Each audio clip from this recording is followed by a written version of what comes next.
Hello everyone, welcome back to learn with Mansi. UGC NET law की आपकी exam dates आ चुकी हैं। 31 दिसंबर से 7 जनवरी के बीच में आपका एग्जाम होगा। हम करेंटली पढ़ रहे हैं पीवाईक्यूज 2019 से 2025 के, यानी 10 पेपर्स हम यहाँ सॉल्व करेंगे। यूनिट वाइज पीवाईक्यूज करेंगे जिसमें हम कॉन्सेप्ट साथ में पढ़ते जाएंगे। बेस्ड ऑन द टाइम जो आपके पास है, this is a crash course जहाँ पे हम टॉपिक वाइज पीवाईक्यूज कवर करते जाएंगे, साथ में कॉन्सेप्ट समझते जाएंगे ताकि आप एग्जाम में बेटर स्कोर कर सकें। करेंटली हम पढ़ रहे हैं फैमिली लॉ। ये पार्ट 3 है। इससे पहले 2 पार्ट आ चुके हैं, चैनल पे वो पहले से जाकर जरूर देखना। इसके बाद एक पार्ट और आएगा and we will be done with family law. ठीक है, this is a little bit about me. अगर हिस्ट्री या जीएस से रिलेटेड कुछ भी पढ़ना चाहते हो तो do subscribe to my other channel. Telegram join कर लेना। Once we are done with the topic, PYQs की पीडीएफ आपको टेलीग्राम चैनल पे मिल जाएगी, प्लस लेक्चर की अपडेट्स भी वहां पे आपको मिल जाती हैं। You can also connect with us on our Instagram. Lecture helpful लगा हो then do hype it and do like share and subscribe. Okay, आगे बढ़ते हैं। पहला क्वेश्चन देखते हैं। Which of the following are true with regard to the desertion of spouse under the Hindu Marriage Act 1955? किस बारे में क्वेश्चन है? स्पाउस के डिजर्शन को लेकर, मतलब छोड़ के चले जाना, हिंदू मैरिज एक्ट के अंडर। ठीक है, कौन सी बातें ट्रू है ये पूछा है। A, factum of separation. B, animus deserendi. C, prescribed period of 2 years must have passed before presentation of petition. D, with reasonable cause.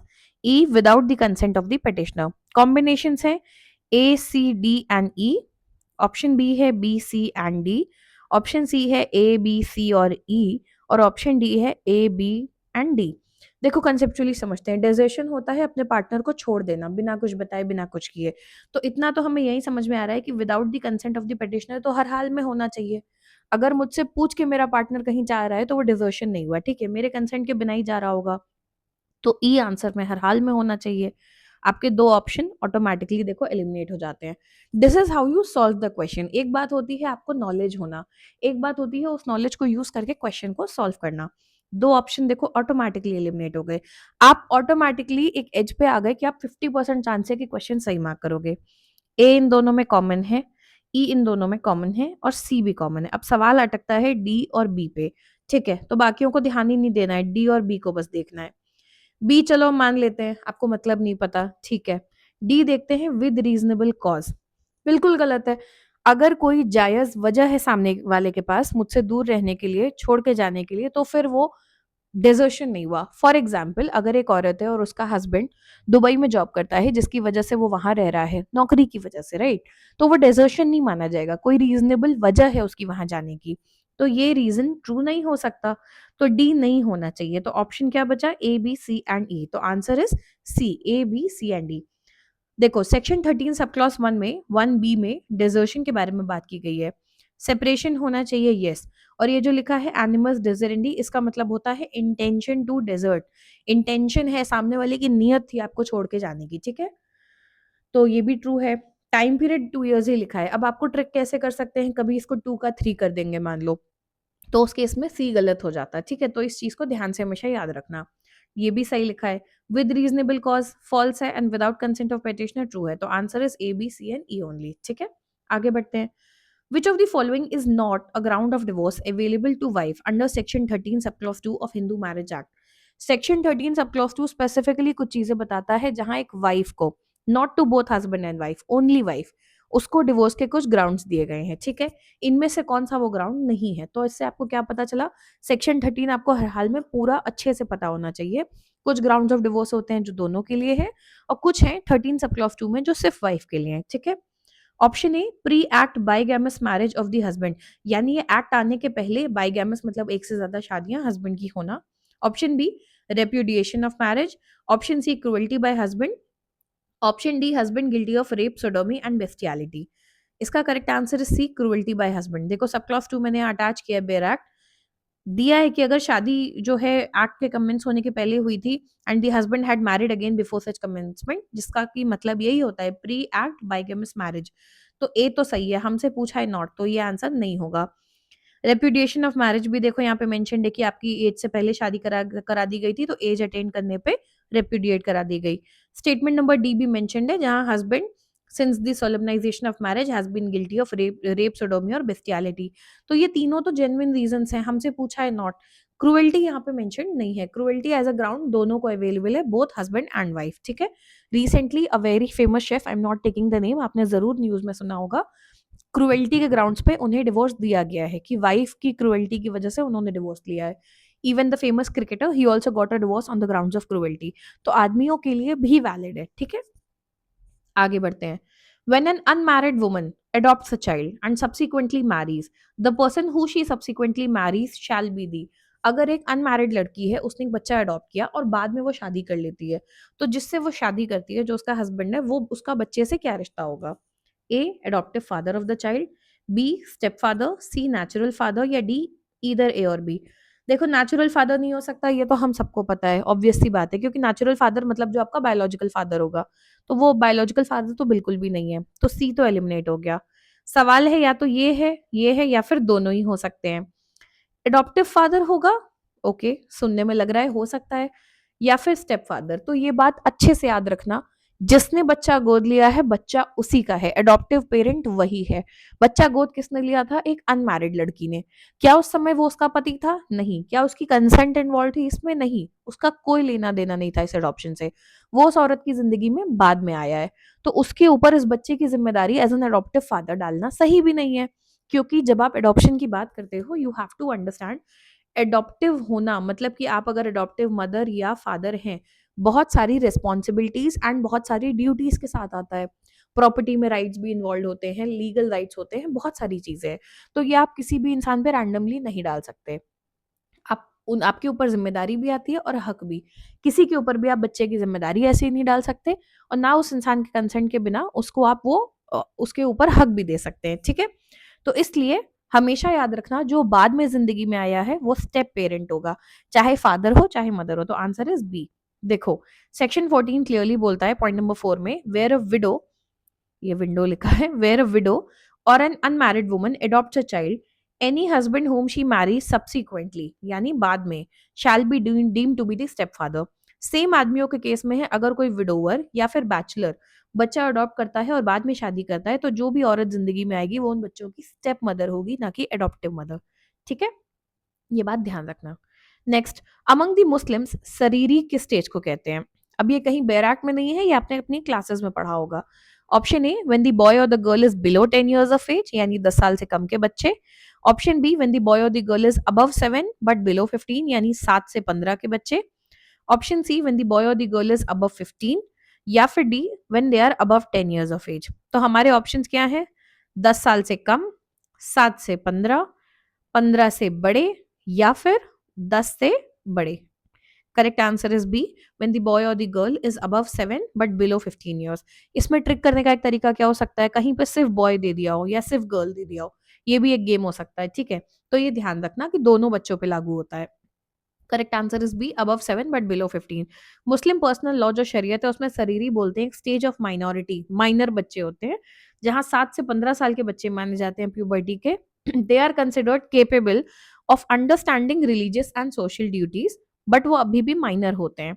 तो शरीरी के दरमियान क्या होता है? Marriage can be contracted by a legal guardian, जो उनके legal guardian है, वली हैं, वो उनकी शादी कॉन्ट्रैक्ट कर सकते हैं with the child's consent becoming relevant at puberty. जैसे ही वो बच्चा प्यूबर्टी पे आएगा उसका कंसेंट रेलेवेंट हो जाएगा, और वो जब एडल्टहुड पे पहुंचेंगे वो शादी को अफर्म भी कर सकते हैं और वॉइड भी करवा सकते हैं, ठीक है। इसके कुछ की एस्पेक्ट्स क्या है? एज ब्रैकेट क्या है? 7 से 15 साल। गार्जियनशिप फॉर मैरिज जरूरी है, वली जो होते हैं जैसे फादर, ग्रैंडफादर या कोई डेजिग्नेटेड रिलेटिव है, वो आपकी शादी को कॉन्ट्रैक्ट करा सकते हैं। खयार और उल बुलुग, जिसको प्यूबर्टी पे ऑप्शन बोलते हैं, एक बार बच्चा प्यूबर्टी पे पहुंचता है जिसे बुलुग कहा जाता है, उनको राइट मिल जाता है कि वो चाहें तो शादी को एक्सेप्ट करें या रेप्यूडिएट करा सकते हैं, ठीक है। डिस्टिंक्शन फ्रॉम सागिर एंड बुलुग क्या होता है? सागिर कौन होते हैं? जो 7 साल से कम के बच्चे हैं, जो हमने यहाँ पढ़ा था। एक ऑप्शन, अच्छा इसमें नहीं था, सॉरी। अगर बच्चा 7 साल से कम का है, बिलो 7, ठीक है, तो उसको बोलते हैं सागिर, और उसकी शादी इनवैलिड होती है, ये याद रखना। बुलुग कौन होते हैं? 15 के ऊपर वाले individual can consent to their own marriage, ठीक है। तो याद रखना, सागिर 7 से कम के बच्चे, फिर आते हैं बीच में ये शरीरी 7 से 15, और 15 के ऊपर वाले बुलुग, ठीक है। Restitution of conjugal rights has its genesis under which law? English law, Indian law, Jewish law या स्वीडिश लॉ? इंडियन लॉ बिल्कुल भी नहीं है, ये बात याद रखना। आज की डेट में हमारे पास है जेनेसिस पूछा है, यानी जन्म कहाँ से हुआ था। करेक्ट आंसर है सी, ज्यूइश लॉ। बहुत लोग कंफ्यूज होते हैं, आंसर कीज भी कभी कभी इसमें कंफ्यूज होती हैं। देखो, ओरिजिनेशन ज्यूइश लॉ में था, इंडिया में थ्रू इंग्लिश इन्फ्लुएंस आया था, ठीक है। तो ओरिजिन ज्यूइश लॉ। अगर क्वेश्चन पूछा जाए इंडिया में किन के थ्रू आया था, then it would be English law, ठीक है। Next question, match the following. Again बहुत बेसिक क्वेश्चन है, आपको सेक्शंस याद होंगे, और ये सेक्शन तो मुझे लगता है तो रट जाने चाहिए, इतने सवाल लगा चुके हैं हम लोग, ठीक है। सेक्शन 11 किस बारे में बात करता है? वॉइड मैरिज के बारे में। तो ए का 4 जहां पे दिया है वही आंसर है, और ऑप्शन नंबर बी आंसर है, यहीं से पता चल गया। हाथ के हाथ देख लेते हैं। सेक्शन 11 वॉइड मैरिज की बात करता है, 13 बी म्यूचुअल कंसेंट की बात करता है, 24 maintenance pendente lite, and 27 disposal of property के बारे में। ये 3 आपको इनमें से 1-2 भी याद होते तो भी देखो आप ये क्वेश्चन मार्क कर लेते, ठीक है। Next, the child born out of a void Hindu marriage are in the eyes of law. ये क्वेश्चन हम पिछले पार्ट में भी डिस्कस कर चुके हैं। अगर कोई बच्चा एक वॉइड हिंदू मैरिज से पैदा हुआ है, वॉइड मैरिज कहाँ होती है अब भी हमने पढ़ा, देखो सेक्शन 11 में बात की है वॉइड मैरिज, वो शादी जो वैलिड ही नहीं है, मानी ही नहीं जाएगी की शादी है। जैसे कि एक आदमी ऑलरेडी उसकी बीवी है, जिंदा है, तरीके से शादी हुई है, और फिर दूसरी शादी कर लेता है, तो दूसरी शादी वॉइड मानी जाती है, ठीक है। तो अगर उस शादी से कोई बच्चा हो तो वो लॉ की नजरों में कैसा होगा? A illegitimate, B legitimate, C illegitimate having no rights in the ancestral property, या फिर D legitimate but having right of inheritance limited to their parents property only। नाजायज है, जायज है, पहला ऑप्शन तो यही है। तीसरे में बोला कि नाजायज होगा और अपनी एंसेस्ट्रल खानदानी प्रॉपर्टी पे उसका कोई राइट नहीं होगा, या फिर डी की जायज होगा पर राइट सिर्फ अपने पेरेंट्स की प्रॉपर्टी पे होगा। इसमें भी अगर कंफ्यूजन है, आई रिक्वेस्ट यू कोपासनरी के लेक्चर्स जाके प्लीज देख लेना, चैनल पे है, लिंक डिस्क्रिप्शन में होगा प्लेलिस्ट का। क्या होता है, दो तरह की भी देखो प्रॉपर्टीज होती हैं। एक होता है एंसेस्ट्रल, खानदानी, जो आपके दादा परदादा से आपके फैमिली में आ रही है, और एक होती है आपके पेरेंट्स की प्रॉपर्टी। अब मान लो आपके घर में 2 प्लॉट हैं, ये प्लॉट दादाजी ने पापा को दिया है, ठीक है, और ये आपके पापा ने खुद खरीदा है, तो ये सेपरेट प्रॉपर्टी है, ये आपके पापा की अपनी प्रॉपर्टी है और ये एंसेस्ट्रल है। तो अगर कोई बच्चा वॉइड मैरिज का है, उसका इस पे कोई राइट नहीं होगा एंसेस्ट्रल पे, पर जो उसके अपने पेरेंट्स की प्रॉपर्टी थी उसमें उसका राइट होता है, ठीक है। नेक्स्ट क्वेश्चन देखो, यहाँ पे दिया है section 16, legitimacy of children of void and voidable marriage, legitimate होते हैं, पेरेंट्स की प्रॉपर्टी पे राइट होता है, ठीक है। In which of the following cases Supreme Court of India has held that mother can be natural guardian in certain circumstances even in the presence of father? Normally natural guardian father होते हैं, तो किस case में कहा गया कि mother natural guardian हो सकती है कुछ सर्टेन सर्कमस्टांसेस में, भले फादर प्रेजेंट हो? Option A Hanuman Prasad Singh versus Bhagwati Prasad, option B Vishakha versus state of Rajasthan, option C Gita Hariharan versus RBI, option D Veena Sharma versus Rakesh Sharma. अगर आपने AIB के क्वेश्चंस किए होंगे मेरे साथ, तो आप एक ऑप्शन तुरंत क्रॉस करोगे, वो है ये। आई एम नॉट सेइंग कि उससे हर हाल में सही आंसर मार्क कर लोगे, बट एक ऑप्शन एलिमिनेट करोगे, और एलिमिनेशन बहुत इंपॉर्टेंट रोल प्ले करता है एग्जाम में। कम से कम आपको इतना पता होता है क्या मार्क नहीं करना है, ठीक है। करेक्ट आंसर देखते हैं, answer is C, Gita Hariharan versus RBI. काफी लैंडमार्क केस है, इसको याद रखना। सेक्शन 6 सब क्लॉज है जो Hindu minority and guardianship act है 1956 का, उसमें एक वर्ड यूज होता है आफ्टर, की फादर के बाद, after the father mother is the natural guardian. तो इसके इंटरप्रिटेशन को लेके इशू उठा था, कोर्ट ने कहा आफ्टर का मतलब ये नहीं होता कि life time of father, normally ये कहा जाता था कि जब फादर नहीं रहेंगे तब मदर नेचुरल गार्जियन होगी। कोर्ट ने गीता हरिहरन के केस में कहा कि आफ्टर का मतलब ये नहीं है कि पिता के मरने के बाद, लाइफ टाइम ऑफ फादर के बाद। इसका मतलब है अगर पिता इनडिफरेंट हैं, इनकेपेबल हैं, या कोई ऐसे सर्कमस्टांस है कि वो अवेलेबल ही नहीं है, उन्हें बच्चों से मतलब नहीं है, छोड़ के चले गए हैं, एनी सच सिचुएशन, कोई भी ऐसी सर्कमस्टांस है, तो उस केस में मदर नेचुरल गार्जियन होगी, भले बाप जिंदा है तब भी। तो even during father's life time mother can be the natural guardian under certain circumstances. ये बात कही गई थी गीता हरिहरन वर्सेस आरबीआई में, ठीक है, याद रखना। बाकी केसेस देखते हैं। हनुमान प्रसाद सिंह वर्सेस भगवती प्रसाद किस बारे में था? De facto guardian can not alienate a minor's property unless it's for a legal necessity और बेनिफिट ऑफ द स्टेट। जो भी डी फैक्टो गार्जियन अपॉइंट किए जाते हैं उनको राइट नहीं होता कि वो माइनर की प्रॉपर्टी को एलियनेट कर सकें, दे सकें इधर उधर, अनलेस कोई लीगल नेसेसिटी हो या फिर उस स्टेट का बेनिफिट हो रहा हो। ये बात कही गई थी इस केस में, ठीक है।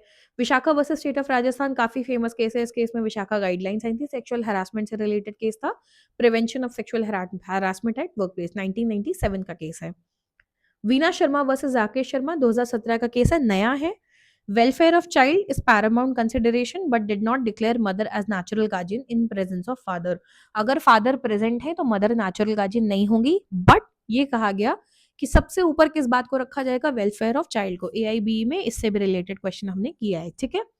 कि जब कोर्ट डिसाइड करता है कि गार्जियनशिप किसे दी जाएगी, सबसे ऊपर ना रुपया पैसा रखा जाता है ना कुछ और, सबसे ऊपर बात रखी जाती है कि बच्चे का भला कहाँ हो रहा है। अगला देखते हैं, the case Bai Tahira versus Ali Hussain Fidaali 1979 का केस है, किस टॉपिक पे है, maintenance, adoption, inheritance, option of puberty. Next इसका आंसर है ए, मेंटेनेंस। देखो, Muslim women's right to maintenance under section 125 CrPC, ठीक है। Even if she received mehr, जो मेहर तय हुई होती है शादी के समय, जैसे डावर भी बोलते हैं, अगर उसको आपने वो दे दी है, तब भी it does not automatically discharge the husband from maintenance. Basically मेहर खुद में मेंटेनेंस नहीं है, आपने ये दे दी है तो इसका मतलब ये नहीं है कि वाइफ मेंटेनेंस क्लेम नहीं कर सकती। Husband's liability ends only when the wife is actually able to maintain herself. मान लो किसी की शादी में मेहर ही 10,000 तय हुई, आज की डेट में पति बोल दे मैंने तो मेहर दे दी और हट गया साइड, नहीं भाई, 10,000 में क्या होगा, उसकी क्या गुजर हो जाएगी, नहीं होगी। तो उस हिसाब से आपकी लाइबिलिटी एंड तब होगी जब वाइफ एक्चुअली खुद को मेंटेन कर पा रही हो, तो वो सेक्शन 125 सीआरपीसी में मेंटेनेंस क्लेम कर सकती है, भले उसको आप मेहर दे चुके हो। मेन कॉन्सेप्ट ये था कि economic justice and social justice is above the technical religious formalities, ठीक है। ये किस केस में कहा गया, बाई ताहिरा वर्सेस अली हुसैन फिदाली 1979 का केस है, ठीक है। नेक्स्ट क्वेश्चन, कुछ और केसेस की मैं क्रोनोलॉजी यहाँ शॉर्ट में बता दे रही हूँ जो मोस्टली मेंटेनेंस से जुड़े हुए हैं। सबसे पहला केस था फजलुनबी वर्सेस खादिर अली 1976। पहला मेजर केस था जहां सुप्रीम कोर्ट ने ये कहा था कि Muslim divorced women can claim section 125 CrPC. Normally maintenance की जो भी बात होती थी वो मुस्लिम पर्सनल लॉ के अंडर होती थी। 1976 का ये पहला केस था जहां कोर्ट ने कहा कि नहीं, वो जो सेक्युलर लॉ है 125 सीआरपीसी मेंटेनेंस का, वहां पे भी क्लेम कर सकती हैं, ठीक है। फिर बाई ताहिरा जो हमारा अभी ऑप्शन था 1979, मेहर मेंटेनेंस के बराबर नहीं है, मेहर देने के बावजूद मेंटेनेंस देनी पड़ेगी। नेक्स्ट वेरी फेमस 1985 शाबानो, ये सब याद होने चाहिए, ठीक है। लैंडमार्क केस था कि Muslim women are entitled to maintenance under section 125 CrPC beyond iddat. ऐसा नहीं है कि सिर्फ इद्दत पीरियड के लिए दे दिया। डिबेट हुई थी इसके बाद और 1986 में एक लेजिस्लेशन पास हुआ था, Muslim women protection of rights on divorce act 1986, ठीक है। इसलिए ये बहुत लैंडमार्क केस है। बट चाबानो से पहले ये दो केसेस थे, कभी कुछ क्रोनोलॉजी याद है तो आपको पता होना चाहिए। डैनियल लतीफी इस पे पीवाईक्यू कर चुके हैं, 2001 का केस था। 1986 का ये जो एक्ट आया था इसे अपहेल्ड किया कि ये वैलिड है और इसकी इंटरप्रिटेशन भी दी कि husband must make fair and reasonable provision for future, not just during iddat, ठीक है। नेक्स्ट देखते हैं, in which of the following cases section 9 of Hindu marriage act has been declared unconstitutional. कौन सा केस था जहां पे सेक्शन 9 किस बारे में बात करता है, ये आप कमेंट में बताओगे, ठीक है। किस केस में उसको अनकॉन्स्टिट्यूशनल डिक्लेयर किया गया था। Option A Shanti versus Rupesh, option B T Sarita versus TB Subbaiah, option C Tirath Kaur versus Kirpal Singh, या फिर D A K Kapoor versus union of India. Correct answer is B, T Sarita versus TB Subbaiah 1983। हमने इसको एआईबी में भी पढ़ा था। आंध्र प्रदेश के हाई कोर्ट ने ये बात कही थी कि सेक्शन 9 जो है वो वायलेट करता है आर्टिकल 21 को, right to privacy, dignity and bodily autonomy, and article 14 को, इक्वालिटी। क्यों? क्योंकि restitution of conjugal rights basically क्या होता है, इसको बहुत शॉर्ट में समझते हैं कि मान लीजिए एक वाइफ है, वो अपने हस्बैंड को छोड़ के चली जाती है कि मुझे इसके साथ नहीं रहना, तो हस्बैंड कहता है कि कुछ कॉन्जुगल राइट्स होते हैं, शादी में आपको कुछ बेसिक हक मिलते हैं कि आप एक घर में रहेंगे, कोहैबिट करेंगे, रिश्ते स्टैब्लिश करेंगे, मेरा वो हक वायलेट हो रहा है। तो वो कोर्ट से डिग्री ले सकता है कि मेरी वाइफ को ऑर्डर करो घर वापस आए, ठीक है। और कोर्ट या डिग्री इशू कर सकती है बशर्ते कोई रीजनेबल कॉज हो वाइफ के पास जाने का। पर आंध्र प्रदेश के हाई कोर्ट ने कहा कि सेक्शन 9 तो वायलेशन है भाई, उस औरत की प्राइवेसी है, डिग्निटी है, वो नहीं जाना चाहती वापस, है ना। और ये राइट टू इक्वालिटी के भी खिलाफ है। तो इन्होंने इसको कहा कि कोहैबिटेशन फोर्स करना कोअर्सिव मैरिटल रेमेडी है, कि आप ये तो मतलब बड़ा अजीब सी मैरिटल रेमेडी आप फोर्स कर रहे हो दूसरे को, ठीक है। और उन्होंने सेक्शन 9 को अनकॉन्स्टिट्यूशनल बोल के हटा दिया। हालांकि अब ये केस भी याद रखना, बहुत बार पूछते हैं, सरोज रानी वर्सेस सुदर्शन कुमार चड्ढा केस 1984, अगले ही साल का केस है। देखो, इसमें सुप्रीम कोर्ट ने अपहेल्ड किया कि नहीं नहीं नहीं, सेक्शन 9 ठीक है। क्यों? क्योंकि उन्होंने कहा कि अगर कोई औरत मान लो घर छोड़ के जाती है और उसको कोर्ट बोलता है कि भाई तुम क्यों नहीं रह रही अपने पति के साथ, वापस जाओ, if she has a reasonable cause, उसको कोई फोर्स नहीं करेगा जाने को। उसको बस अपना रीज़नेबल कॉज़ बताना होगा। अगर वो बोल दे कि भई मारता-पीटता है, नहीं जाऊँगी, तो कोर्ट उसको ज़बरदस्ती नहीं भेजेगा। अगर ऐसा होता तब ये प्रॉब्लम आती।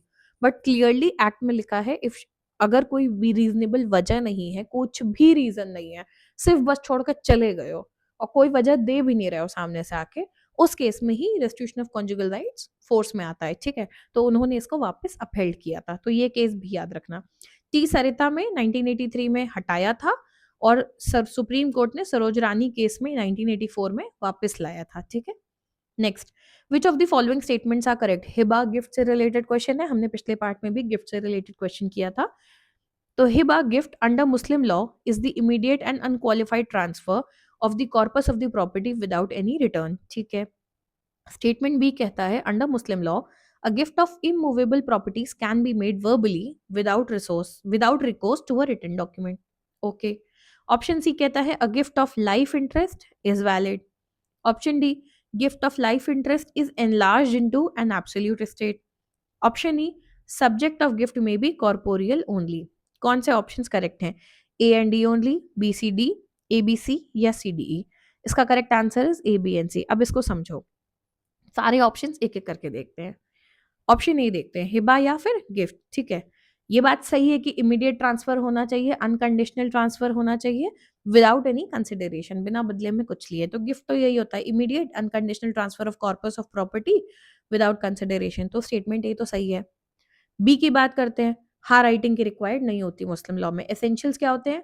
Declaration of gift, acceptance by the other party and delivery of possession. ये तीन चीजें हो रही हैं तो जायज है। तो बी भी सही है।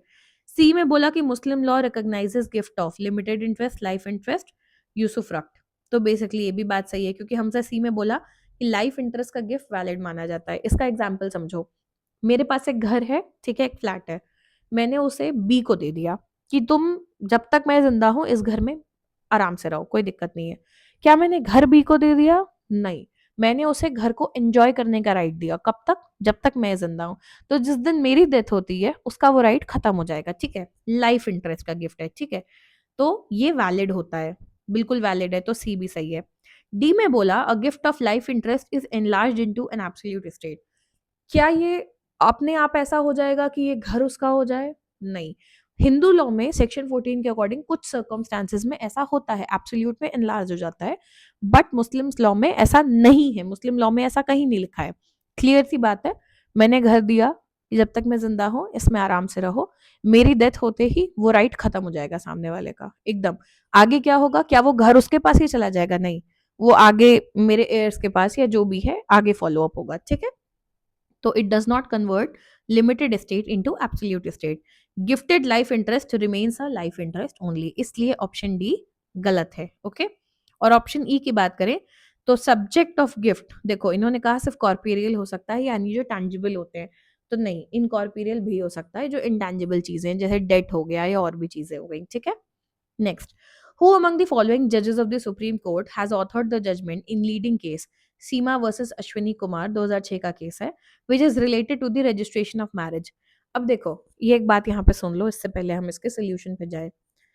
जरूरी नहीं आपको जज यहाँ पता हो, चलो मान लिया इस बार आपको एक क्वेश्चन नहीं आया पक्का, बट फॉर फ्यूचर एक बात याद रखो, अगली बार क्या होगा ना, 1 साल 2 साल 3 साल बाद इस केस पे क्वेश्चन आएगा, तो आपको इस केस से प्रीवियस ईयर क्वेश्चन को यूज कैसे करना है ये समझो।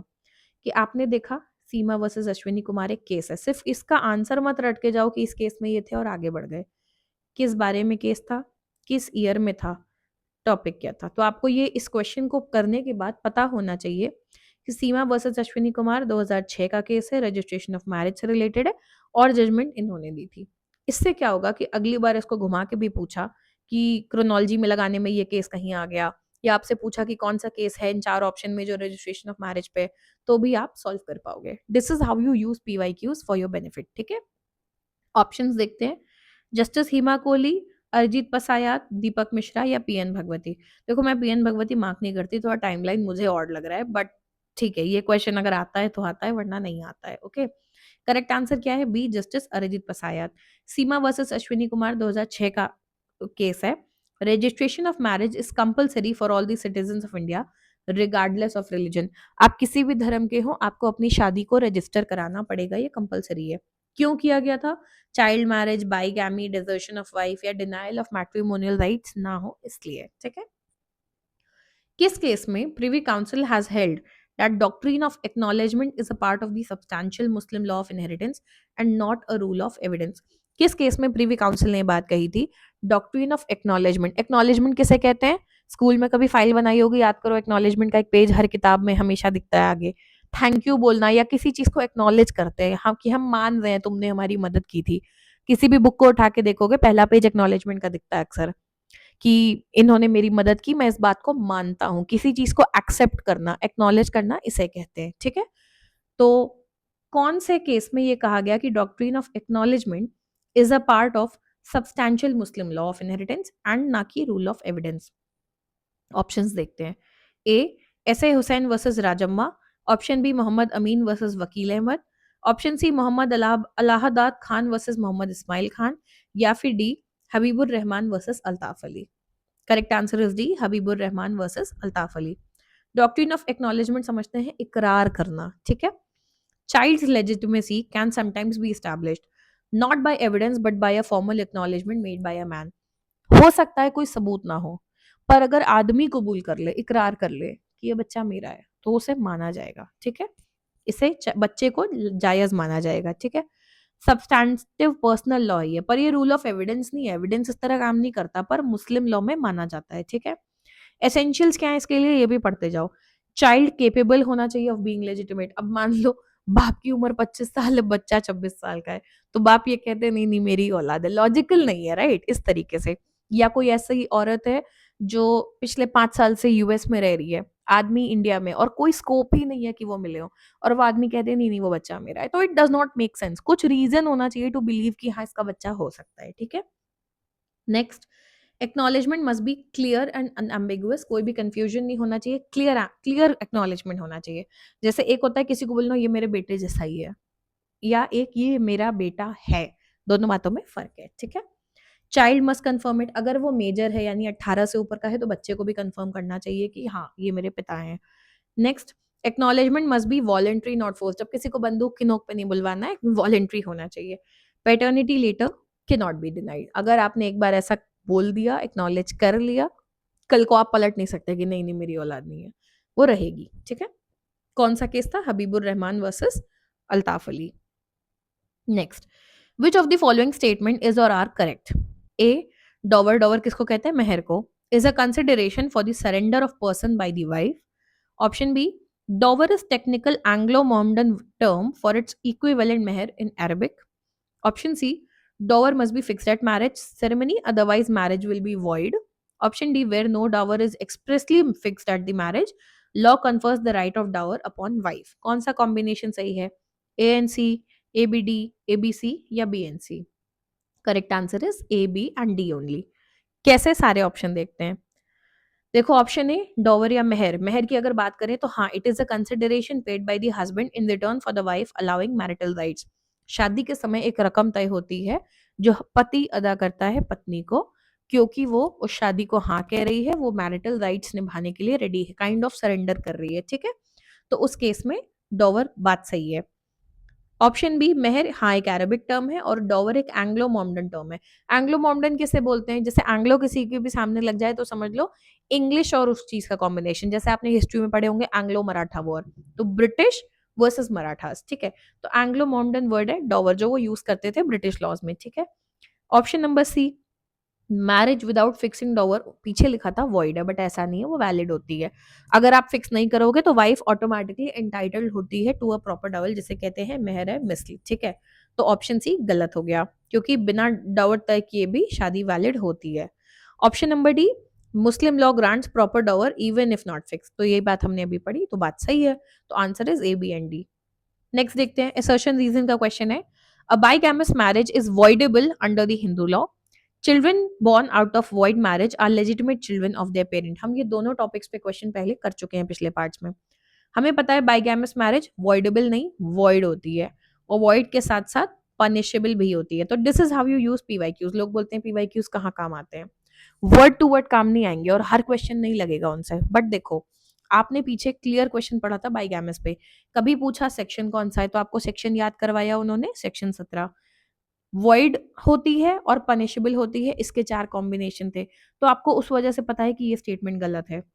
ए and R correct, wrong, correct, wrong, true, wrong. आपको आंसर पता है डी, क्योंकि ए फॉल्स है। आंसर यही पॉसिबल ही है, कुछ और हो ही नहीं सकता। और आर क्या है? Child born out of void marriage are legitimate. हम ये भी पहले क्वेश्चन कर चुके हैं। शादी नाजायज हो सकती है, शादी वॉइड हो सकती है, बच्चा नाजायज नहीं होता। अभी हमने पीछे पढ़ा था प्रॉपर्टी से रिलेटेड, ठीक है। तो answer is D, A is false, R is true, ठीक है। सेक्शन 17 पनिशमेंट फॉर बाइगेमी की बात करता है, शादी वॉइड होगी और पनिशेबल भी होगी, और रीजन जो है सेक्शन 16 में ट्रू है, ठीक है। One of these heirs is not included in class 1 heirs under Hindu succession act. 4 heir दिए हैं, उनमें से कोई एक है जो क्लास 1 में नहीं आता, वो पहचानना है। पिछले पार्ट में इस पे क्वेश्चन किया था, I am telling you again. छोटा सा लेक्चर है क्लास 1 क्लास 2 एयर पे, प्लीज देख लो। हिंदू लॉ की प्लेलिस्ट दी हुई है डिस्क्रिप्शन में। बहुत इजी हो जाएगा, कुछ भी पूछ लिया स्केड्यूल से आप आराम से क्वेश्चन कर लोगे, ठीक है। देखो, daughter of a predeceased daughter, of a predeceased daughter, यानी पहले जो बेटी मर चुकी थी उसकी बेटी, उसकी बेटी, ठीक है।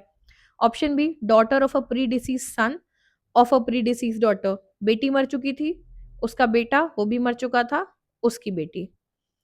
Next, sun of a predeceased son of a predeceased daughter, बेटी मर चुकी थी, उसका बेटा था, उसका बेटा, ठीक है।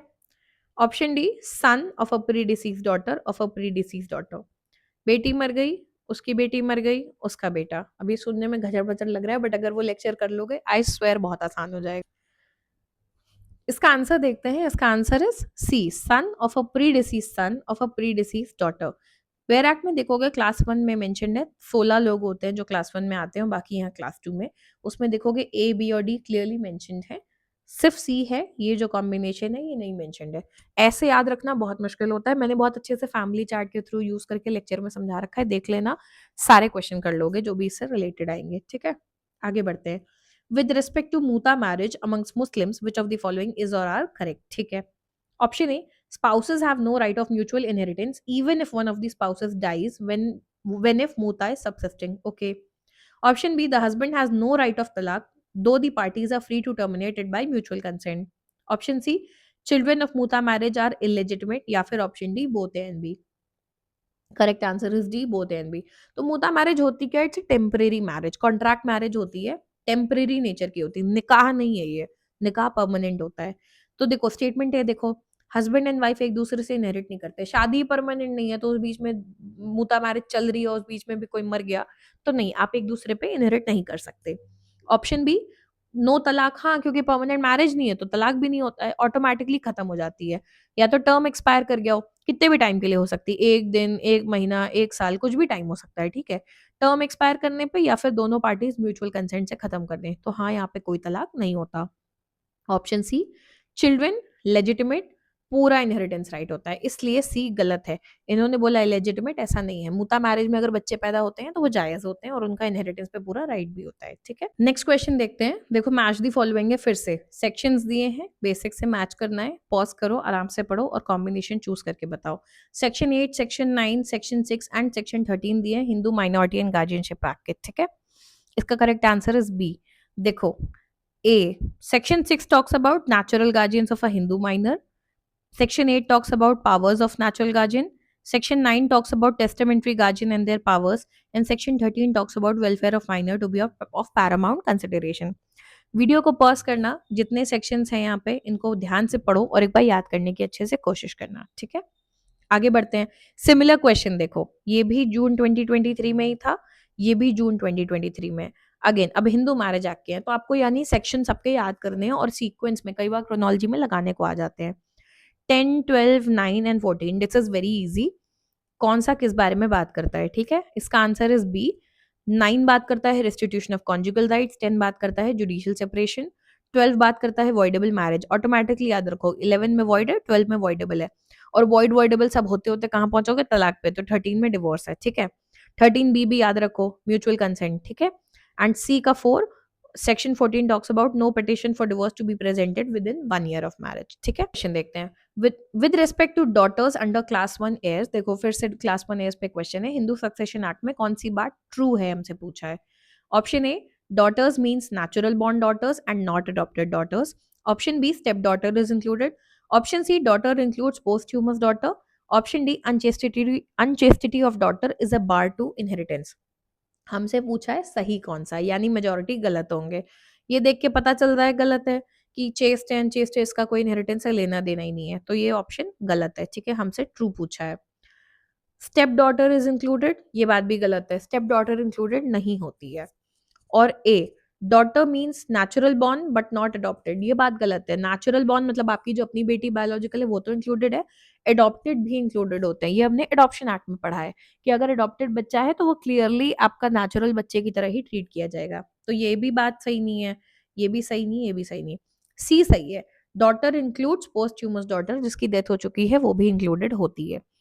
देखो क्लियरली यहाँ है, अडॉप्टेड डॉटर इंक्लूडेड होती है, स्टेप डॉटर नहीं होती है, एंड चेस्टिटी का कोई लिंक नहीं है। तो answer is C. Next, under Hindu succession act, फिर से सक्सेशन पे एक क्वेश्चन है सेम ईयर में। heirs of a Hindu male fall under the following heads: class 1 heirs, class 2 heirs, sharers, agnates and cognates. Combination ACDE, AE, ABDE या ADE. Correct answer is C, ABDNE. Section 8 देखोगे, general rules of succession in case of male, या तो class 1 होंगे या class 2 होंगे या एग्नेट्स होंगे या कॉग्नेट्स होंगे, शेयरर्स कुछ भी नहीं होता है। ठीक है, next, with respect to valid conditions of a Hindu marriage under section 5 of Hindu marriage act कौन सी बातें सही है। A, neither party has a spouse living at the time of marriage. Mental capacity, ceremonies of marriage, parties are not within prohibited degree, no importancy. Combinations है A, C and D, A, B and D, B, C and D या फिर A, B and E. Correct answer is B, A B and D only. हमसे पूछा था true. ठीक है, तो देखो ए दिया है, हाँ दूसरे स्पाउस पहले से नहीं होना चाहिए, अनसाउंडनेस ऑफ माइंड, बी दिया है मेंटल डिसऑर्डर यानी मेंटल कैपेसिटी मैटर करती है, और डी भी दिया हुआ है कि डिग्रीज ऑफ प्रोहिबिटेड रिलेशनशिप में एक दूसरे के नहीं आने चाहिए। ठीक है, सी क्या दिया है, सेरेमनीज ऑफ मैरिज, इसका कुछ मेंशन नहीं है सेक्शन 5 में। ठीक है, next, with regard to cruelty under Hindu marriage act कौन सी बातें सही हैं। It is very difficult to define cruelty which can fit in all the circumstances. Option B, cruelty can be physical and mental. Option C, intention plays an important role. Option D, cruelty should be aimed at the petitioner. Option E, the act complained of must be that of the respondent. Combination से A, C and D, A and B, A, B and D या B, C, D. Correct answer is A and B only. देखो क्यों, ये बात हमने case law में part 1 में पढ़ी थी कि बहुत मुश्किल होता है डिटरमाइन करना कि क्रूएल्टी क्या है, डिफाइन करना जो सब सर्कमस्टांसेस में फिट हो जाए। तो हर केस के लिए क्रूएल्टी की डेफिनेशन चेंज होती है सिचुएशन को देखते हुए, सर्कमस्टांसेस को देखते हुए। तो ऑप्शन ए बिल्कुल सही है, तो ए जहां पे वही आंसर होगा, एक एलिमिनेट हो गया। ठीक है, बी देखते हैं, क्रूएल्टी फिजिकल मेंटल हो सकती है, हमने अभी पीछे पढ़ा था मेंटल क्रूएल्टी के कितने सारे केसेस देखे थे, राइट। तो बी बिल्कुल सही है, तो ये भी एलिमिनेट हो गया, ये भी एलिमिनेट हो गया। देखो cruelty should be aimed at the petitioner, ऐसा जरूरी नहीं है। ठीक है, तो ये बात गलत है, answer is A and B only. So we are done with part 3 here, इसका एक पार्ट और आएगा and we will be done with the questions of family law 2019 से 2025 तक के 10 पेपर्स में। ठीक है, ये हम कुछ नहीं तो 70-80 क्वेश्चंस यहाँ कवर कर चुके होंगे। फैमिली लॉ से बहुत वेरिंग नंबर ऑफ क्वेश्चंस आते हैं, कभी 4 या 5 ही आते हैं, पहले की ईयर्स में 7 से 8 भी आए हैं, तो आप रिस्क नहीं ले सकते, 10 क्वेश्चन तक भी आए हैं। ठीक है, एक यूनिट से अप्रॉक्स 10 क्वेश्चन का एवरेज बनता है, बट कम ज्यादा होता रहता है रेशियो। ठीक है, इंपॉर्टेंट टॉपिक है, कंपेरेटिवली मेरे हिसाब से इजी टॉपिक है, थोड़ा पढ़ने में आसान होता है, बहुत टेक्निकल नहीं है। ठीक है, तो इनके क्वेश्चन जरूर करके जाओ, based on the time you have left at least do the PYQs, और पीवाईक्यूज के थ्रू कंसेप्चुअल क्लैरिटी करके जाओ। सिर्फ इस वीडियो को देखना नहीं है, इसके बाद इसको समझना है, जो सेक्शंस हैं उन्हें याद करना है, उनमें टाइम देना है। ठीक है, वीडियो को लाइक शेयर और सब्सक्राइब कर देना, कमेंट करना अगर कोई भी डाउट हो and I will try to solve it there. Lecture अच्छा लगा हो तो उसे हाइप कर देना, टेलीग्राम ज्वाइन कर लेना, लेक्चर के जब ये फैमिली लॉ की सीरीज खत्म हो जाएगी तो उसकी पीडीएफ पीवाईक्यूज की आपको वहां पे मिल जाएगी। ठीक है, stay tuned, keep watching, bye bye.